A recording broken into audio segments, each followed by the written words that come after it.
Howdy, folks, and welcome to the Six Ranch Podcast. On today's episode, you've just got me, and I'm going to tell you why. This morning, I went up to the local lake where I'd thrown out some crawfish traps last night because we're having a crawfish boil and a party today. So I was picking up the traps to have some crawfish to eat for everybody.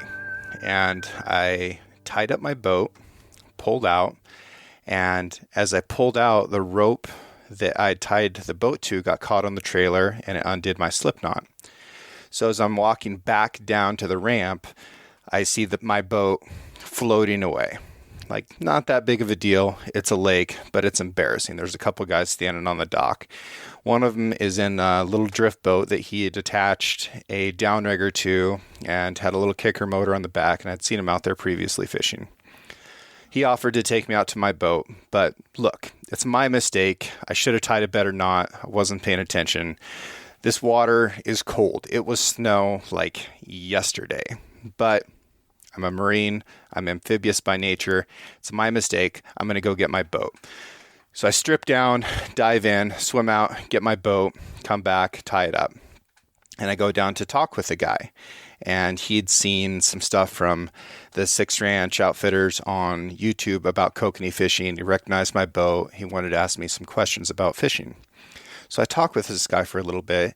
And it's apparent to me that he is a really interesting guy, and he was willing to talk about himself just briefly. But he had been out there fishing for 4 days straight and hadn't caught a kokanee yet, and that was his goal. So I told him everything that I could, and I noticed some patterns in his speech that were recognizable to me as having a brain injury. And, without me asking, he got into it a little bit. As it turns out, this guy was a SEAL in Vietnam, and President Kennedy started the SEAL program in 1962, and this guy had gotten shot in the face, so had gone in one cheek, through some teeth, out the other cheek, had caused some complications. He'd had to have multiple surgeries on his head since then throughout his life, and he'd had a couple different careers. He'd been in law enforcement, he'd been a cowboy, he'd been in construction, and now he's just out there trying to catch a fish and didn't really know how. I did not get this gentleman's name, but I'm going to do this podcast on how to catch a kokanee. And these techniques can be applied to most places that have kokanee, but I will tell you that what I'm talking about applies specifically to the body of water that I fish, which is a glacially created lake that's about 300 feet deep with very clear water, very steep edges, not much in the way of plant growth anywhere in the lake. Some people would even call this lake sterile, although I don't feel like that's an accurate description because there is an abundance of life in it. And it's the place where the world record kokanee was caught. When that world record kokanee was caught, the fish were exceptionally big, obviously, in this lake at that time. And I was in Afghanistan getting my ass shot at that time. So I kind of missed out on this golden period of kokanee fishing. But now it's a lot of what I do in the springtime for guiding. I've worked really hard at trying to figure it out. I've put a tremendous amount of time and research and effort into it. And now I can go out there and reliably, successfully catch fish. And I'm going to share with you the ways that I do that. So I'm going to get straight into it. My philosophy on sharing fishing knowledge is that I'm confident in my skills and my abilities. And if I share these techniques with other people and they implement them, they can be successful too. But that doesn't take away from my experience on the water. I'm a competitive guy, but I'm still confident that I'm going to be able to go out there and fish well enough to satisfy myself and my clients and still have a good time and be able to bring some food home. And I want other people to have that experience too. So a kokanee is a landlocked sockeye salmon. And previous to dams, this probably occurred naturally to some degree in the way that some rainbow trout remain in a river system and some rainbow trout go on out to the ocean, come back, and are steelhead. That means that they're an anadromous species, a fish that is born in fresh water, goes and lives part of its life in salt water, comes back and spawns in fresh water again. Sockeye like to spawn in still water, like to spawn in lakes. So there's some places in the inland Northwest, like my local lake, like Redfish Lake in Idaho, where fish had to swim a long distance. We're over 600 river miles from the ocean here. So these sockeye were really going a long ways and going through a lot just to be able to make it back to their spawning grounds.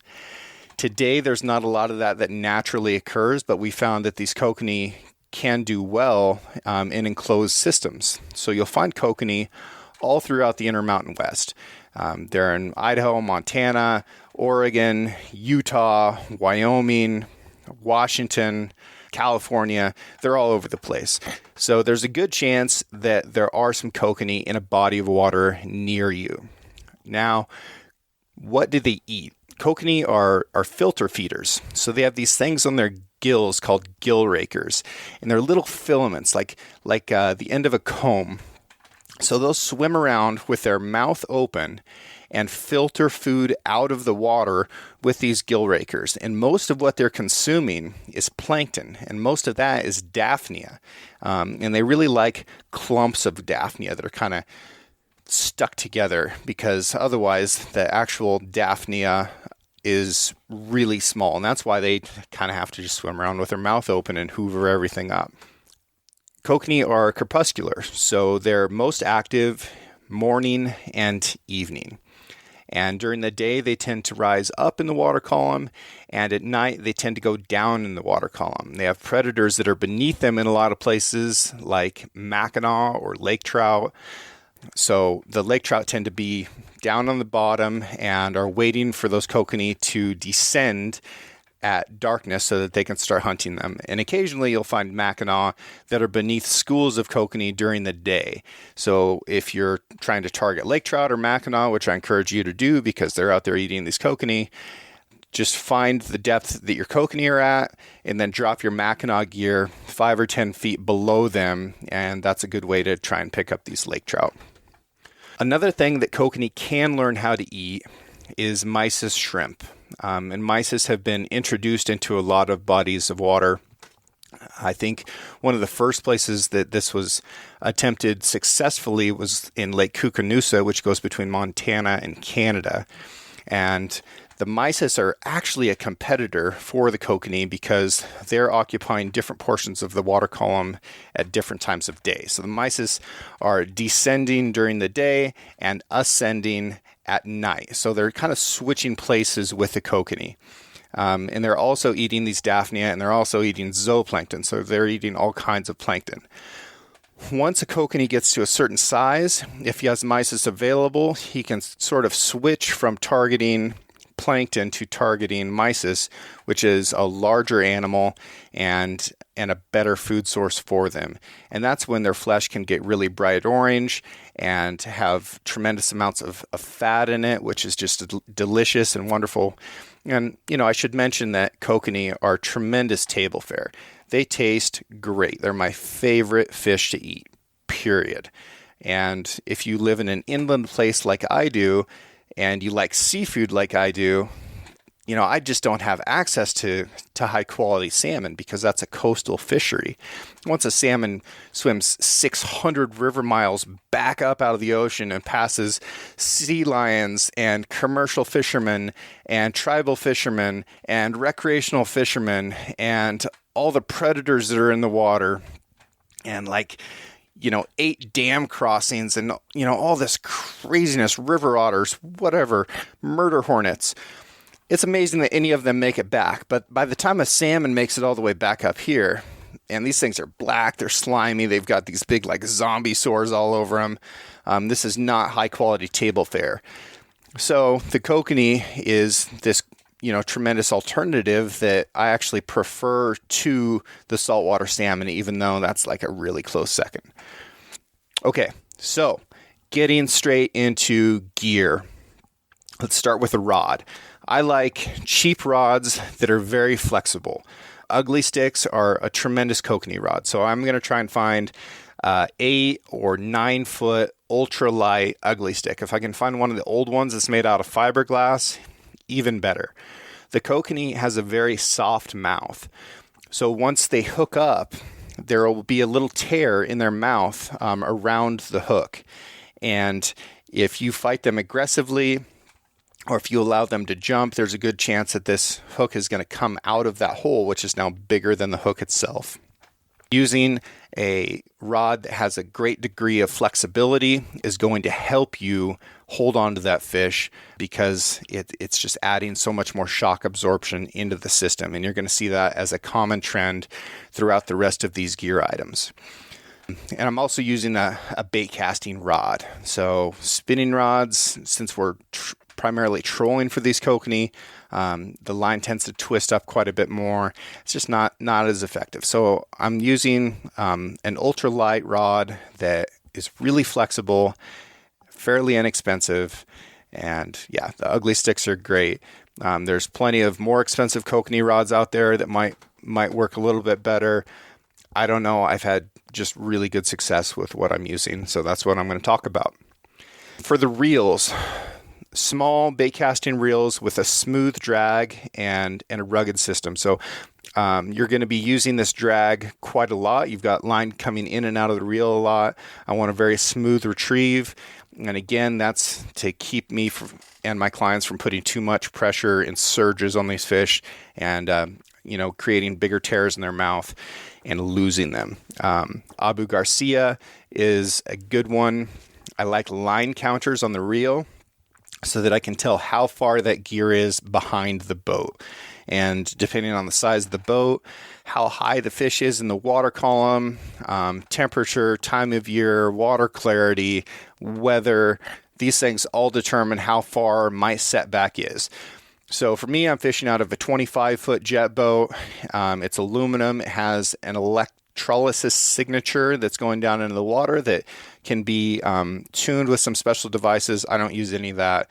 I've found that 23 yards behind the boat is the distance that I tend to catch the most fish regardless of temperatures. So I run my line 23 yards behind the boat on dry ground. Then I take a little piece of Dacron. I tie it onto the line just above the reel.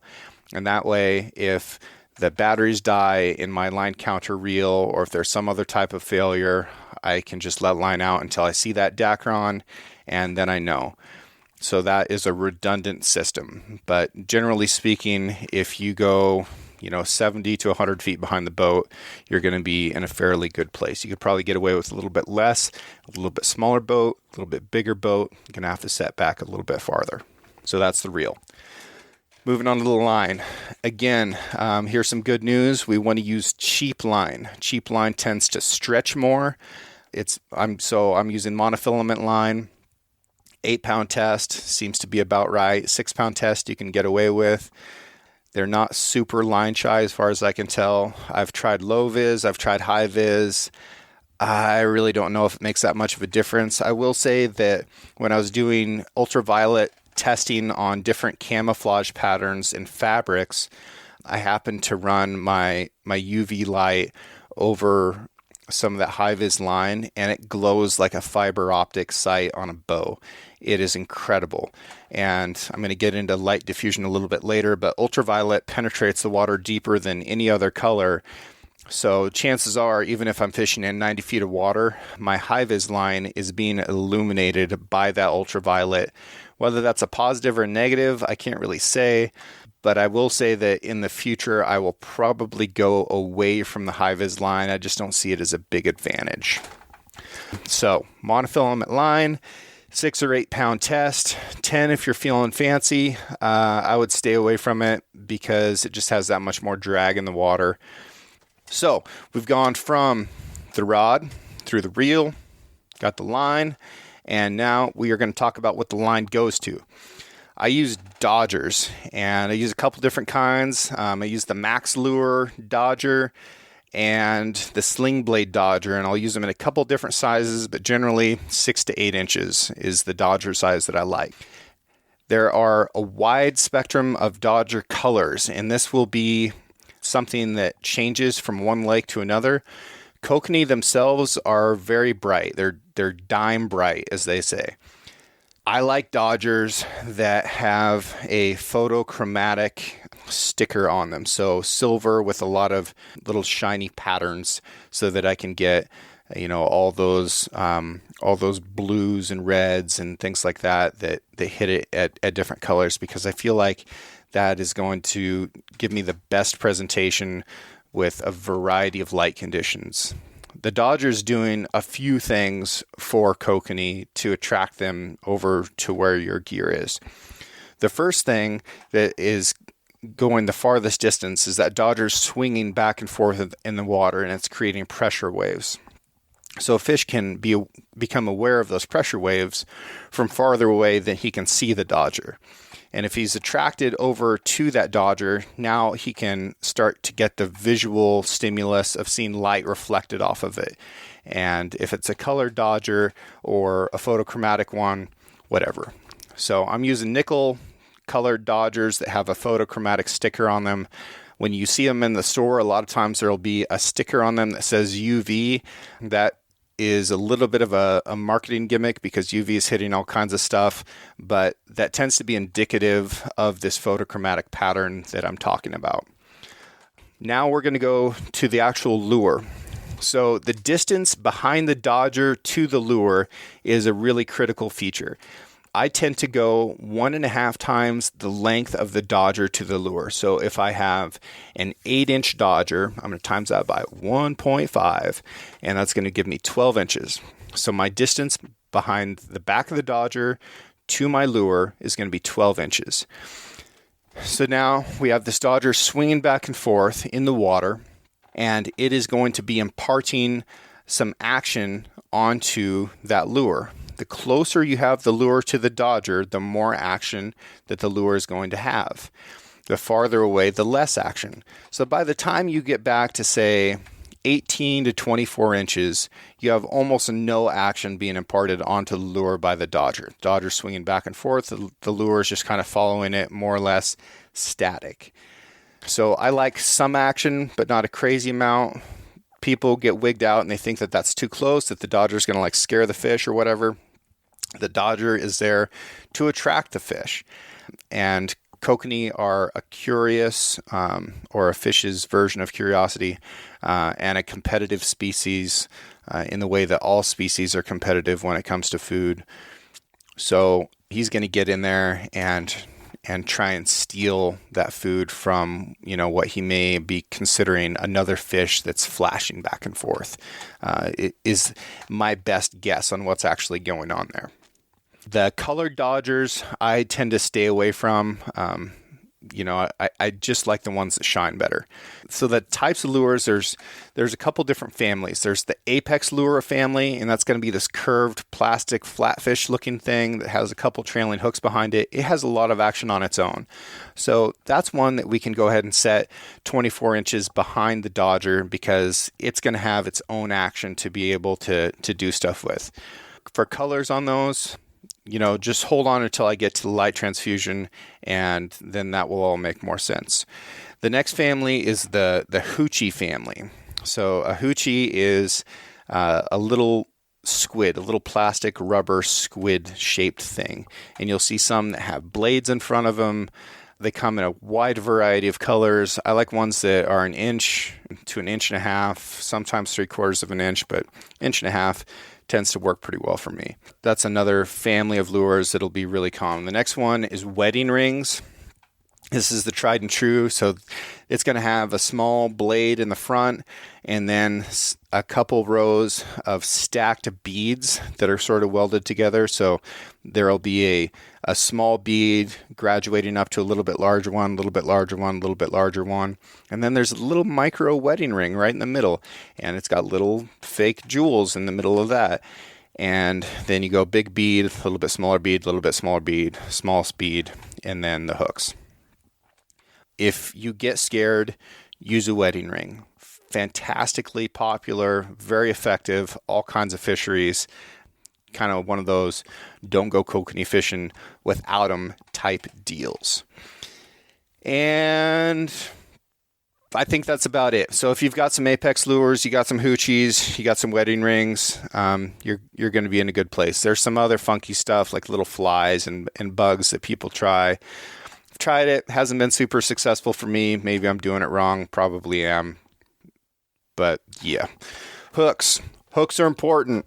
I like octopus-shaped hooks, and I can tell you right now that they are never sharp enough out of the package. So get yourself a little ceramic hook sharpener, steal either your wife or your husband's little nail filer emery thing. You know, it doesn't take much, and just sharpen one side of that hook so it'll be kind of a single bevel. Don't have to worry about sharpening the other side. The metal tends to be fairly soft, so it sharpens quickly. It doesn't take a lot of effort. You'll know it's sharp when you kind of drag that hook across your thumbnail or across your skin, and it catches really, really well.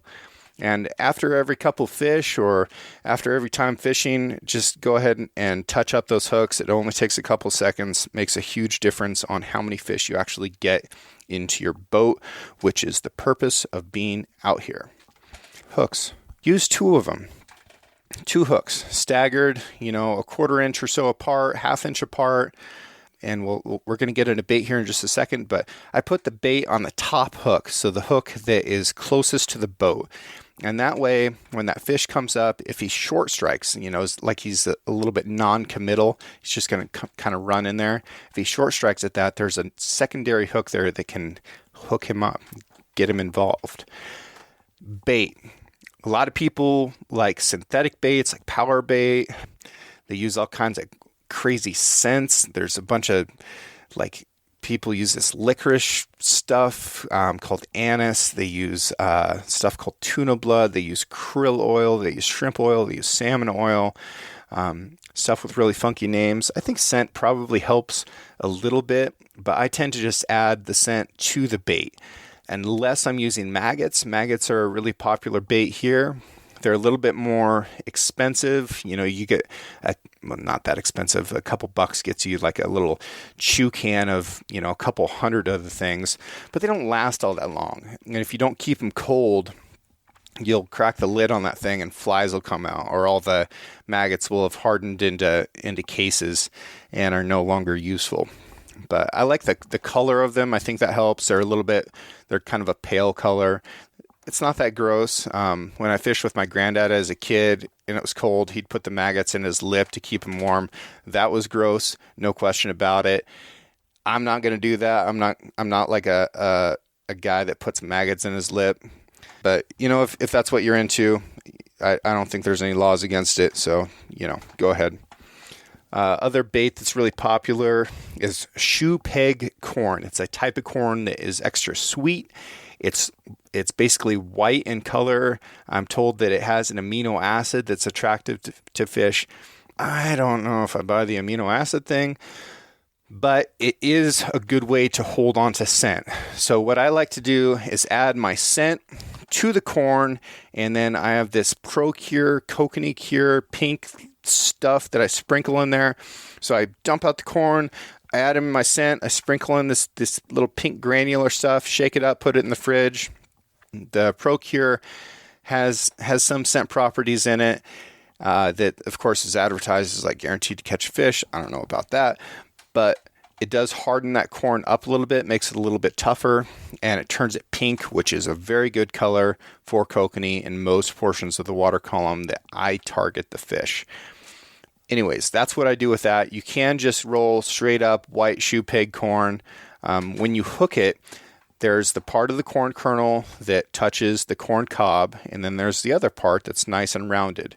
We hook through the rounded part because that makes it very hydrodynamic. I'm not trying to take away from the action of this lure that it has on its own if it's an apex, or is being imparted onto it by the dodger if it is a wedding ring or a hoochie.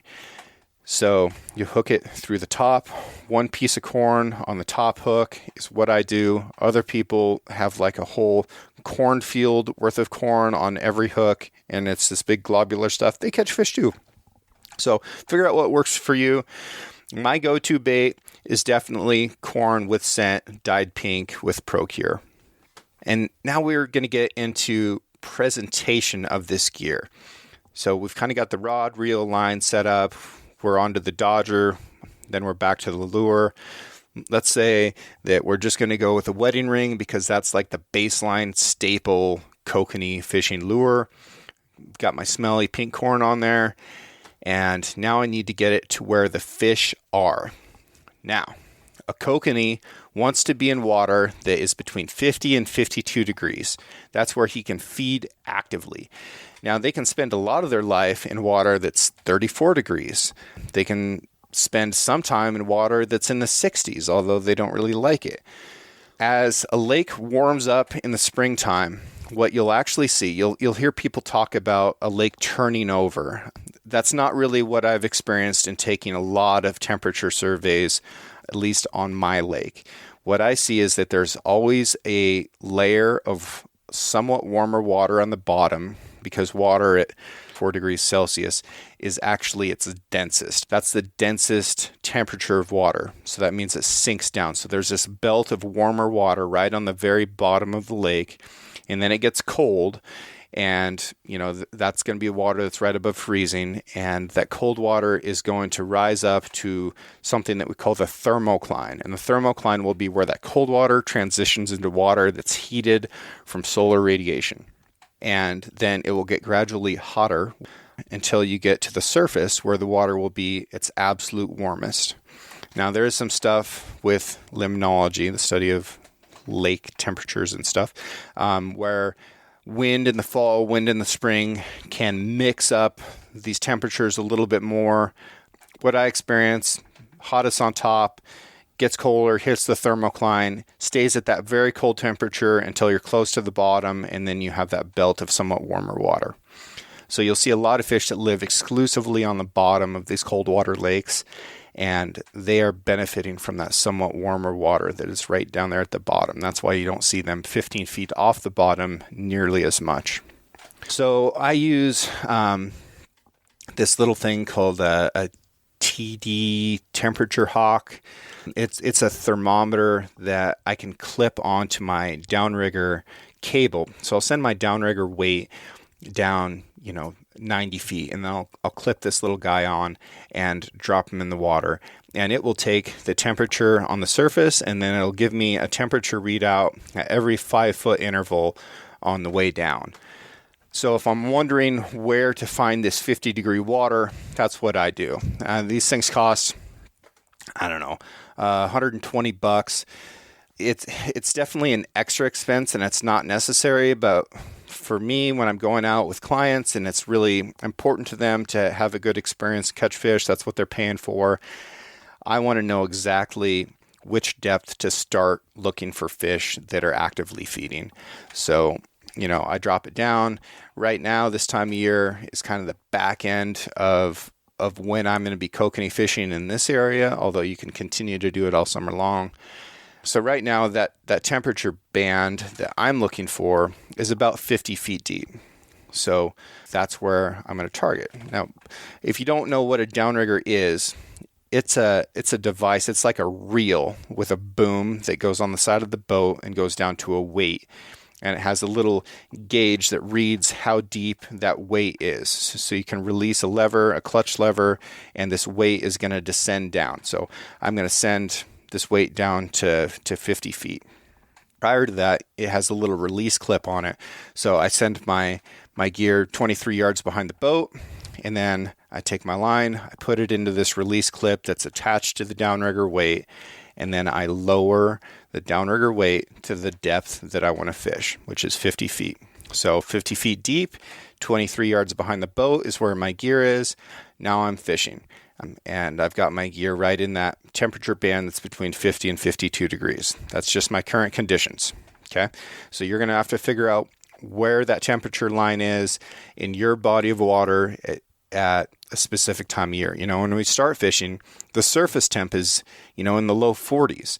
But a fish doesn't want to be on the surface of the lake because then he gets smoked by ospreys and eagles, and he gets wigged out by boats coming over the top of him. So they tend to be scattered out throughout the water column a little bit more sporadically. Anyways, start shallow when it's super cold. As it warms up, you're going to have to go deeper. That's the bottom line. A downrigger allows you to keep your gear at a very specific depth. Now, you can put 2 lines on one downrigger. So you can put your first clip right to the weight and send it down 10 feet, 12 feet, something like that. And you can put another clip on the cable and run a second line to that. And now you're fishing at, say you split them by 10 feet. You can send your downrigger weight to 60 feet, and then your next line up will be at 50 feet. So now you're presenting in 2 different portions of the water column. I fish with 3 downriggers on my boat. So if I split all of those, I can be fishing 6 different depths. And then once I figure out which depth the fish are hitting the most at, I can kind of crowd my gear and concentrate on that depth. Depth is incredibly important. You'll see fish on your fish finder that, are 10 feet deep and fish that are 120 feet deep, but you need to figure out where the players are. And the depth is going to be the determining factor for where to find those fish that are actively feeding. Okay? So we figured out the depth, and we've got our downrigger down there, and now we're trolling. If you don't want to go through the expense of having a downrigger, or say you're just in a canoe or a kayak or whatever, you can also use banana weights. Banana weights are a lead weight that is shaped like a banana. You'll put that right on the front of your Dodger. It's got swivels on both sides of it, and it actually gives a good anchor point for the front of that Dodger to connect to. And I like the action that I get out of a Dodger when I have it connected with a banana weight. And you tend to feel the bites a little bit better because that fish isn't pulling against a 10-pound lead weight down there at the bottom of the cable like with a downrigger. There are some advantages. The disadvantage is that it's impossible to know exactly how deep you are. There are some charts that will show you the depth that you should be at if you're going, 1 mile an hour and your gear is 100 feet back and you're using 8-pound tests with 1.5 ounces of weight. I don't know if I can really drink that Kool-Aid or not, but you can get close. But you can kind of just play around with different weights and different setbacks, distances behind the boat until you start catching fish. And, then the next week when you go out, you're going to know that the water temp is a little bit warmer. So now you either need to set farther back or add more weight. So banana weights are, a $3 option instead of, buying a $600 downrigger. If you are going to get set up with downriggers, just bite the bullet and get electric ones. They make manual ones if you don't have electric capabilities on your boat. I get it.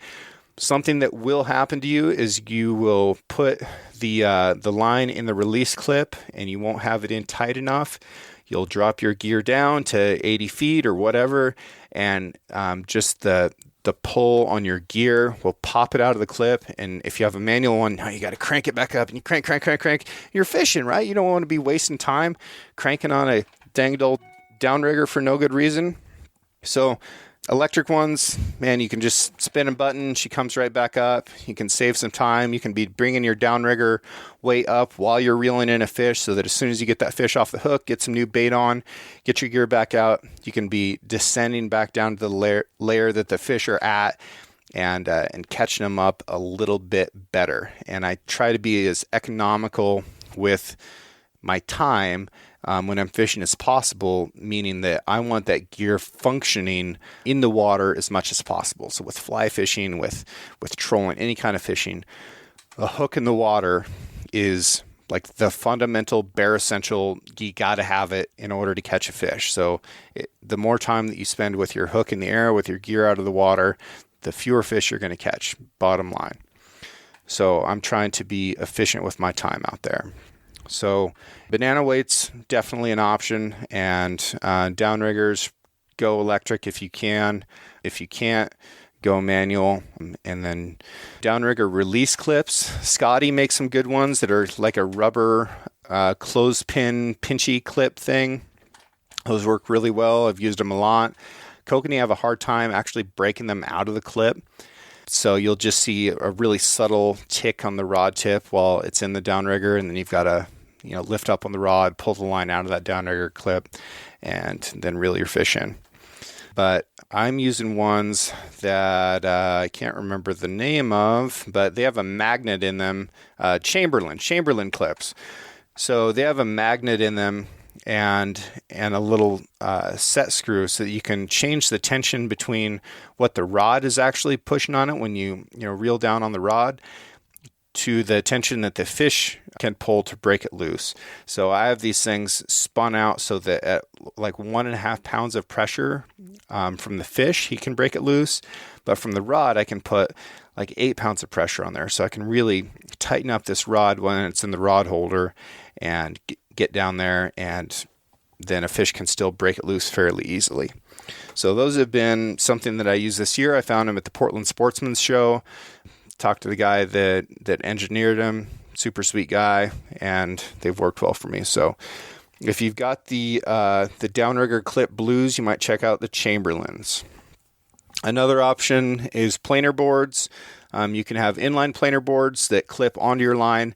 That can get your gear out away from the boat, or you can use big planer boards that attach to a mast, or I use sturgeon rods, and you can run a different type of clip off those.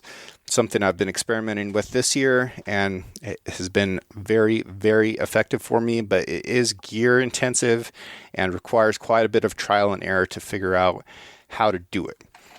Okay, so we've got our gear out there with whatever we decided to use. Now we need to talk about speed. So speed is absolutely critical for catching these fish. Kokanee don't want to chase stuff down in a lake. Nothing in a lake really likes to chase their food down. Generally speaking, between 0.8 and 1.3 miles an hour. I like to split the difference, and I do my very best to stay at 1.1 miles per hour. If I go to 1.2 or 1.3, I catch a lot fewer fish. If I go down to 0.9 or 0.8, I catch a lot fewer fish. I fish at 1.1, works for me. You'll have to figure out what works for you. If your fish are in a little bit warmer water for whatever situation, you're going to want to go faster. If they're in colder water, you're going to want to go slower, because their metabolism and their ability to speed up, their activity level, is in a lot of ways determined by the ambient temperature that fish is in. Direction. I like to troll perpendicular to the sun instead of parallel with the sun. I think that gives extra light to that photochromatic sticker that is on my Dodger. I feel like I catch more fish like that. I haven't actually run out a data sheet to tell, but that's the general technique, and you might as well. You can, troll around in circles or figure eights or clover patterns or whatever makes you happy. But I try to make a big oval, like a racetrack, like a foot racetrack, and I want the long edges of that track to be perpendicular to the sun. So give that a try, see if it helps. Depth, we went over, but you're just going to have to find the depth that those fish are actively feeding and being willing to bite your gear. Light diffusion.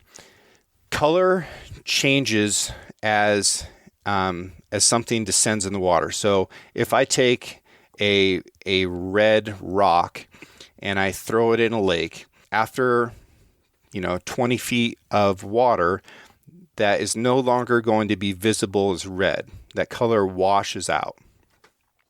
And that happens to different colors at different depths. And the depth is going to be determined by how much light can actually get through the water, how clear that water is, the angle of the light at that time, a few other factors. But turbidity is probably the biggest factor for allowing how much light can get into the water. But the way to think about this is with the color of the rainbow. Red, orange, yellow, indigo, green, blue, violet, ultraviolet. Of course, we can't see infrared, which is above red. We can't see ultraviolet, which is below violet. But UV is getting the absolute deepest, and infrared is washing out the absolute quickest. So if I'm going to be fishing at 60 or 70 or 80 feet, I'm going to be looking at that blue to purple part of the color spectrum for my lure and hoping that those colors are still popping off that photochromatic label on my Dodger. If I'm up on the surface, red, orange, those are the colors that I'm really going to be targeting. Pink is probably one of my most important colors. And I like the combination of orange and pink. So my go-to for the most part from 0 to 30 feet of depth is going to be an orange wedding ring with a pink piece of corn on it. And I'm telling you, I catch, 70 to 80% of my fish just like that. So that sort of sherbet color. White stays the same at every depth. Black stays the same at every depth. Gold, brass, silver, those stay more or less the same at every depth. So if you want just one Dodger to rule them all, think about Dodgers in that color spectrum. Same thing with lures. But orange and pink tend to be kind of triggering for these kokanee. If you're in the 30 to 40 foot range, you might look at a yellow, getting into a green, and then as you get below that, your green chartreuse, and then get into blue and violet. So think about that for depth. Color isn't everything to a fish. I think it matters the least of everything, but color does matter. So presentation is foremost, but when a fish gets right up to it, color helps. And if you can't see any color at all, then why did you even bother picking that color is the question you need to ask yourself.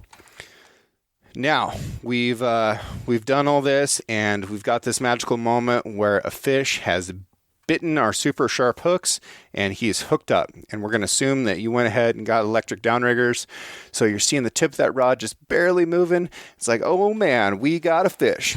So you're going to run over, you're not going to waste any time, you're going to grab the rod, you're going to pull it out of the rod holder, reel down until the rod tip is in the water, put your thumb on the spool, and then lift up, and that is going to be pulling that line out of your downrigger release clip. But keep in mind that you have a 90-degree angle. So you've gone down 50 feet to your downrigger ball, and then you're 23 yards back to your gear. So you've got this big right angle, this big 90-degree angle in your line. So you're going to pull it out, and you're going to feel nothing but slack. So now you're going to reel. You're going to reel fast until you start to pick up tension and feel that gear in that fish. And now you need to slow down. All you have to do at this point is maintain pressure on the fish. Not a lot of pressure, but just enough pressure to keep like the top third of your rod bent. And as you bring that fish in, he's going to be rising to the surface. And a lot of times they'll hit the surface when they're 20 or 30 feet away from the boat. As you see the line angle changing and getting shallower and that fish rising, what I want you to do is take the tip of your rod and put it underneath the water. A lot of us have been taught to fight fish with your rod tip up in the air. But what will happen is if that fish comes up to the surface and splashes or jumps, your line now comes completely out of the water, and you have this rigid line going from the tip of your rod straight to the fish. And as he's thrashing around, remember, super soft mouth, this hook tore a hole. Now he can get off of your gear, and you will get to watch that fish swim away, not into your fish box, your bucket, or whatever. All right, it's very heartbreaking. You'll lose about 2/3 of your fish for however long until you kind of start to figure this out. Some of them are hooked up really well. There's no way they're going to get off, but a lot of them are hooked softly, and you'll get them close to the boat, and then they'll start to fight a little bit harder, and that's where you lose them. It's heartbreaking. So you want to reel nice and slow. If it's a big fish, I'm going to turn my boat towards that fish, kind of like I'm going to take a big circle around him, and that'll take some of the pressure off. Especially if I see somebody that's fighting a fish really aggressively, I might slow the boat down or turn, because in the moment it can be difficult to coach somebody that, they are not fighting a smallmouth bass with Babe Winkleman, and they need to chill out a little bit if they want that fish to get in the boat. So, I tell people to fight a fish like a 6-year-old girl. 6-year-old girls on my boat, they're thinking about Barbie or their hair or whatever, and they just casually turn the reel handle. They don't pump the rod. They don't set the hook. They don't do anything wild. and they boat more fish than anybody else. So take a note from them.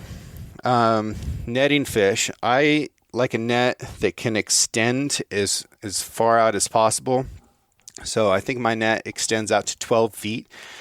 The farther out I can net that fish, the better, because the closer he gets to the boat, the less stretch there is in the line, the less water there is to absorb some of the shock of him thrashing around on that line.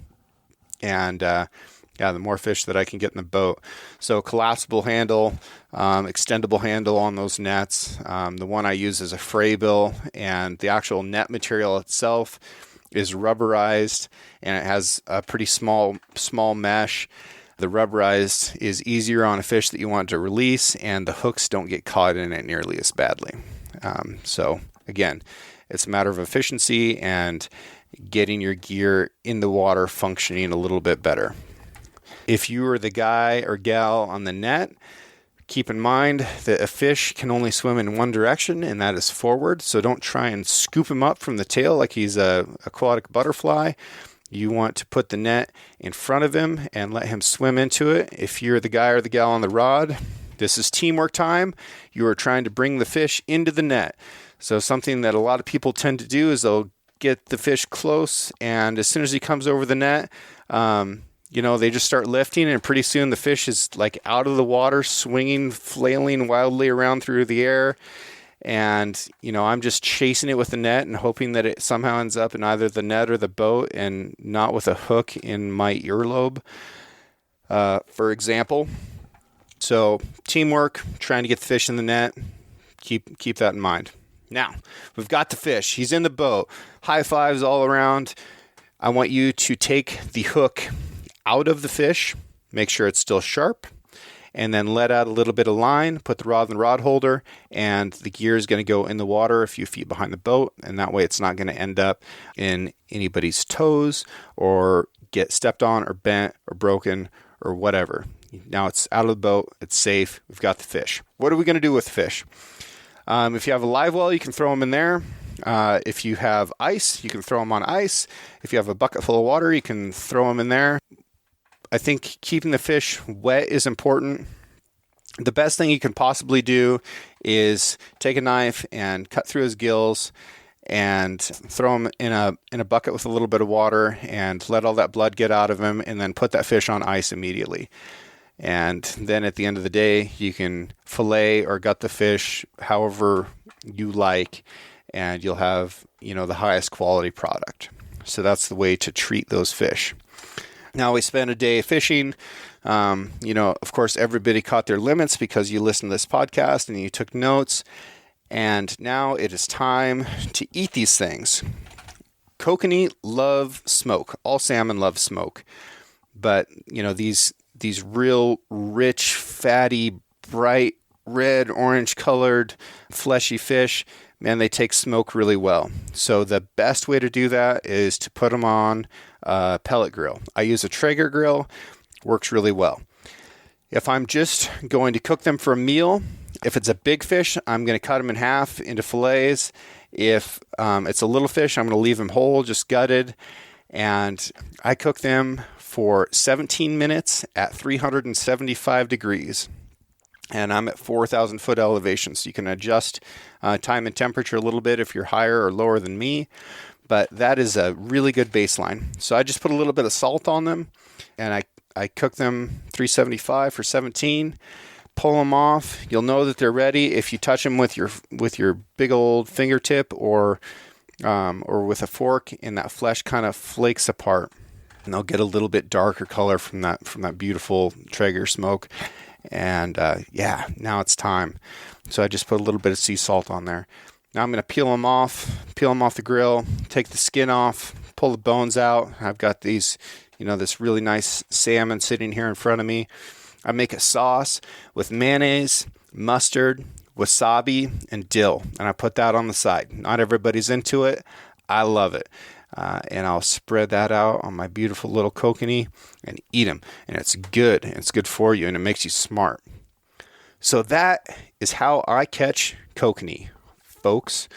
And just some parting thoughts, because I I would like to get this information to this gentleman. And when I was explaining stuff to him today, it was evident, and he told me that he wouldn't be able to remember the things that I was telling him due to his brain injuries. And I have brain injuries as well, so I can sympathize with that. And that's why I wanted to do this. So if anybody listens to this and you know that guy, you know who I'm talking about, help him out and try and get him a link to this podcast. If you know somebody else who is kokanee fishing and wants to learn more about it and is struggling, send this to them. Or if there's kokanee in a nearby lake and you want to give it a try, now you know where to start.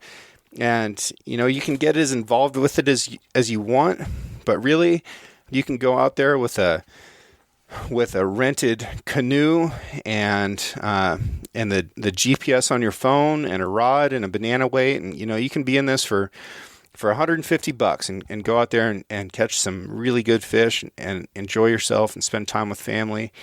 Kokanee can be a really prolific fishery. There's places, where you can catch, 50 or 60 fish in a day.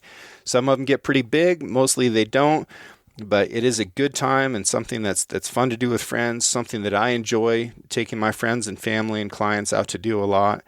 And I hope you learned something from this. But if you learned nothing about kokanee fishing, what I want you to take away from this is that you can share your knowledge without it threatening your experience in that field. Confidence is something that you have to earn, and you earn it through experience, through experimentation, through challenging yourself. And then once you have that confidence and you have that knowledge and you have that experience, be generous with it. And share it with other people. But just because you've reached the point where you're sharing your knowledge and your skills with somebody else does not mean that you get to rest. Now is the time more than ever to continue learning and find new ways that you can improve and seek that improvement.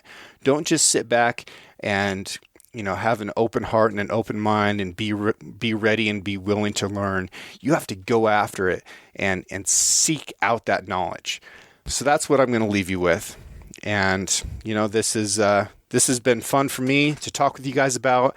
If you want to learn more about kokanee, or if you have questions, which I hope you do, you can find me at Six Ranch Podcast or at Six Ranch Outfitters. And I'll help you out because I'm not afraid to share this information with you. And I hope that you can share something that you know with somebody else.